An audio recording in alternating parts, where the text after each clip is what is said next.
बिस्मिल्लाहिर्रहमानिर्रहीम। रब ज़िदनी इल्मा। Dear student, अस्सलाम वालेकुम।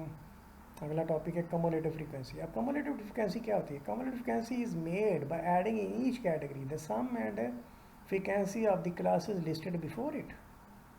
Frequency table is readily quantitative to cumulative frequency table. पहले हमने रेलेटिव फ्रीक्वेंसी टेबल बनाया, कम्युलेटिव फ्रीक्वेंसी। कम्युलेटिव फ्रीक्वेंसी होती है जमा होती हुई फ्रीक्वेंसी। ठीक है बेटा, जैसे ये है, पहली कैटेगरी में 25 लोग, दूसरी कैटेगरी में 20 लोग, तीसरी कैटेगरी में 15 लोग। तो रेलेटिव फ्रीक्वेंसी, ये देखो कम्युलेटिव फ्रीक्वेंसी, ये फ्रीक्वेंसी है। अब मैं कम्युलेटिव फ्रीक्वेंसी में आ गया। तो कम्युलेटिव फ्रीक्वेंसी क्या थी कि पहले के में पहले का, तो दूसरे में फिर हमने दोनों का टोटल कर देना होता है, और तीसरे में फिर तीनों का टोटल कर देना होता है। तो ये बढ़ती हुई फ्रीक्वेंसी है, यानी कि पहले की तादाद, पहली कैटेगरी की तादाद, पहली दो की मिला के तादाद, पहली तीन की मिला के तादाद, तो ये मिला के जमा होती है, तादाद होती है। तो इसमें जो आखिरी वाला नंबर आएगा ये 60, ये एक्चुअली टोटल फ्रीक्वेंसी के बराबर होता है। तो यहाँ पे भी मुझे मेंशन कर देना चाहिए इंसर्ट रो बिलो टोटल, और ये टोटल करते हैं, ये 45 हो गया या 60 हो गया।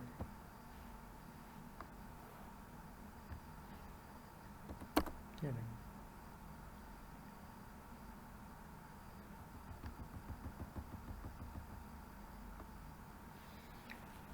अच्छा जी। अब कम्युलेटिव फ्रीक्वेंसी वाला जो कॉलम होता है ना, ये देखो कम्युलेटिव फ्रीक्वेंसी कॉलम,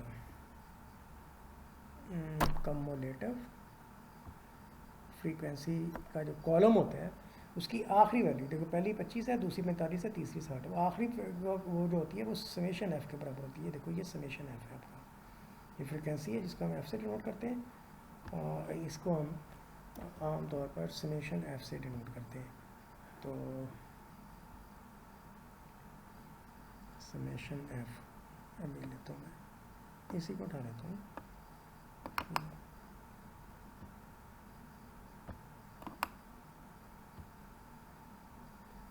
ये बेटा समेशन एफ आ गया,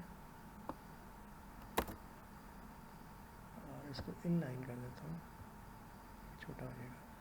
ये देखो समेशन एफ 60 आ गया। तो ये आखिरी जो वैल्यू होती है ना, ये वाली वैल्यू,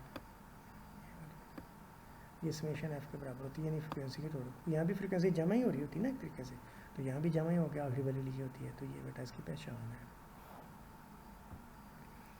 ठीक है जी, आगे कम्युलेटिव रिलेटिव फ्रीक्वेंसी ये होती है कि इसको ये कम्युलेटिव बनाने की, कम्युलेटिव रिलेटिव बनाने के लिए ये होता है कि सबको फिर मैं टोटल फ्रीक्वेंसी पे कम्युलेटिव फ्रीक्वेंसी को डिवाइड करूँ। पहले जब रिलेटिव फ्रीक्वेंसी टेबल में आते थे तो आम फ्रीक्वेंसी को टोटल 60 पे मसलन डिवाइड करते थे यहाँ पे। तो यहाँ पे कम्युलेटिव को जब टोटल पे डिवाइड कर देंगे तो ये बेटा कम्युलेटिव रिलेटिव फ्रीक्वेंसी बन जाएगी। इसकी एग्जांपल आगे आ रही है, मैं आपको कराता हूँ, वेरी इजी एग्जांपल साथ साथ आपने करनी है जो मैं आपको समझा रहा हूँ। ये देखो 25 लोग, 20 लोग, ये रिलेटिव फ्रीक्वेंसी टेबल बन गया, हर एक को 25 पे डिवाइड कर दिया। ठीक है, अब इसका कम्युलेटिव फ्रीक्वेंसी टेबल बनाना है, तो आप रिलेटिव बना हुआ है तो रिलेटिव्स को जमा कर दो, तो ये कम्युलेटिव रिलेटिव बन जाएगा। देखो रिलेटिव पहले बना हुआ था, कम्युलेटिव रिलेटिव, तो रिलेटिव से भी कम्युलेटिव रिलेटिव बन सकता है, कम्युलेटिव से भी रिलेटिव कम्युलेटिव बन सकती है।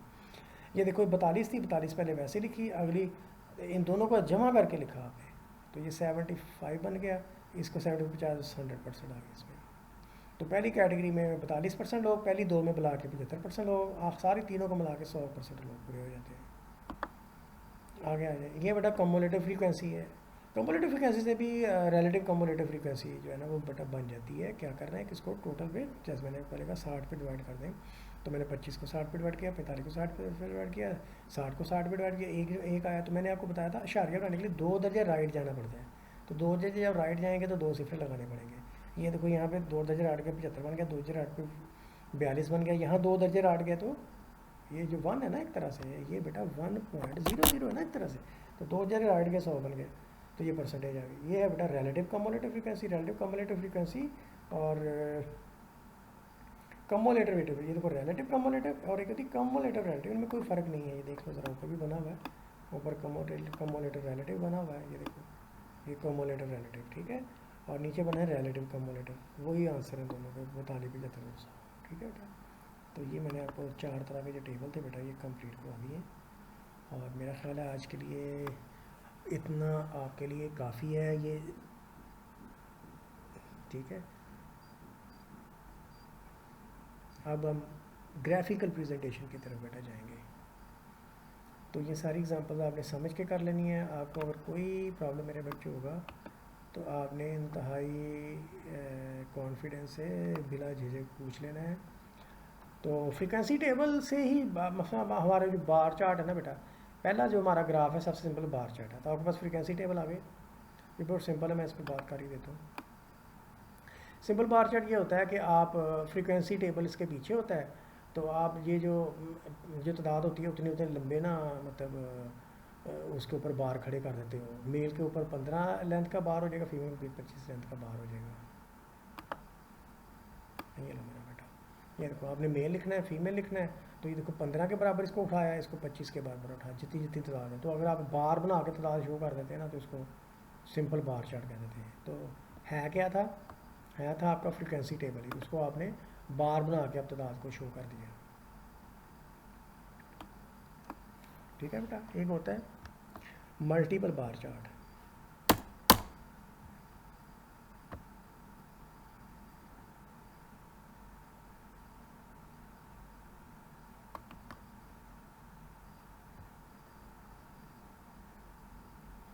एक बड़ा ग्राफ होता है मल्टीपल बार चार्ट। तो इसमें आपके पास ना दो दो फ्रीक्वेंसीज होती हैं इकट्ठी। देखिए मेडिकल में एक फर्स्ट ईयर में इतने स्टूडेंट हैं, सेकंड ईयर में इतने स्टूडेंट हैं। तो आपने पहले तो आपके पास सिर्फ एक ही फ्रीक्वेंसी होती है, अब दो फ्रीक्वेंसी इकट्ठी आ जाएंगी ना। तो अब मेडिकल के ऊपर आप दो बार बनाएंगे, एक 25 लेंथ का, एक 15 लेंथ का। ये देखें, ये देखिए मेडिकल के ऊपर एक 25 का बना दिया जोड़ के, जुड़े हुए, फिर फासला रख के इंजीनियरिंग के 20 और 10 का बना देंगे। देखिए 20 और ये 10, फिर थोड़ा फासला करके, ये देखो फासले दरमियान में हो गए। तो जोड़े जोड़े के बाद फासला होगा, जब दो दो फ्रीक्वेंसी आ गए, इसको मल्टीपल बार चार्ट कहते हैं, क्योंकि ज़्यादा बार हर कैटेगरी के ऊपर बने हुए हैं, दो दो बने हुए हैं, तो मल्टीपल बार चार्ट। ठीक है बेटा। अच्छा ये कंपोनेंट बार चार्ट, ये यही ऐसे दो दो फ्रीक्वेंसीज गिवन हो तो आप टोटल कर सकते हैं। तो आप पहली और टोटल को अगर शो करेंगे ना, पहली शो कर दें और फिर टोटल शो कर दें, तो उसमें ये होगा पहला टुकड़ा पहली कैटेगरी हो जाएगी, जो 40 तक जाने में दूसरा टुकड़ा है वो आपकी दूसरी कैटेगरी होगी। इसको कंपोनेंट बार चार्ट बेटा कहते हैं। इसको बनाने का तरीका ये होता है कि आप टोटल बनाएं पहले 40, ठीक है, और उसमें पहले पे लाइन लगा दें। ये देखिए टोटल बनाया जो कि 30 है, पहले पे लाइन लगा दी जो कि 10 है। तो पता चल गया पहले में 10 है दूसरे में 20। तो दो अलग अलग डंडे लगाने की बजाय ना वो एक ही के ऊपर ही टोटल लगा के उसको दो टुकड़े कर देते हैं। इसे कंपोनेंट बार चार्ट कहते हैं बेटा। ठीक है। पाई चार्ट में ये होता है कि आपको ये फ्रीक्वेंसी आपको गिवन है, तो आपने टोटल फ्रीक्वेंसी को, हर फ्रीक्वेंसी को टोटल फ्रीक्वेंसी पे डिवाइड कर दें और 360 से ज़रब दे दें, तो उससे डिग्री आ जाएगी। तो इसका 150 डिग्री आ गया, 210 डिग्री आ गया। तो अब आप एक सर्कल लगाएं, आपके पास रूलर होगा, वो कंपस होगा, तो आपने रूलर लगाया, ठीक है। तो ऐसे दरमियान में रखकर एक लाइन आपने ये खुद से लगा ली ऐसे, इसके ऊपर आपने प्रोटेक्टर सीधा करके रखा। तो आपने यहाँ से ना देख लीजिए 150 डिग्री मैंने जाना है, या इसके ऊपर आप सीधा रख लेना, इसके ऊपर यहाँ पॉइंट, ये आपका प्रोटेक्टर ऐसा होता है ना बेटा।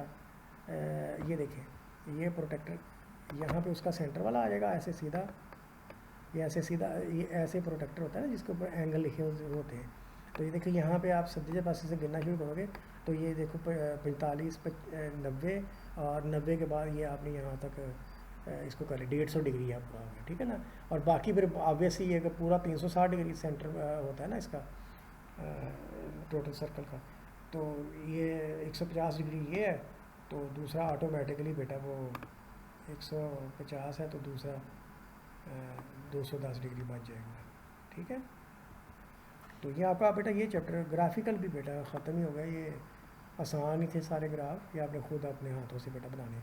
जैसे ये 150 अब 3 कैटेगरीज आ गई हैं, तो हर कैटेगरी टोटल पे डिवाइड करके तो 360 से ज़रूरत थी, तो ये एंगल आ गए। इन तीनों एंगलों का टोटल जो है ना बेटा 360 डिग्री होता है। ये मैं आपको बताना चाह रहा हूँ।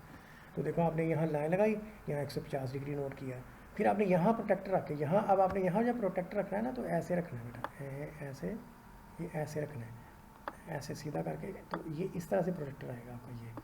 तो आप अपने यहाँ से एंगल गिना, तो अगला एंगल आपका था 120, तो ये आपने यहाँ से लेके यहाँ तक 120 गिन लिया, बाकी नहीं, ये 90 का है बेटा, ये 120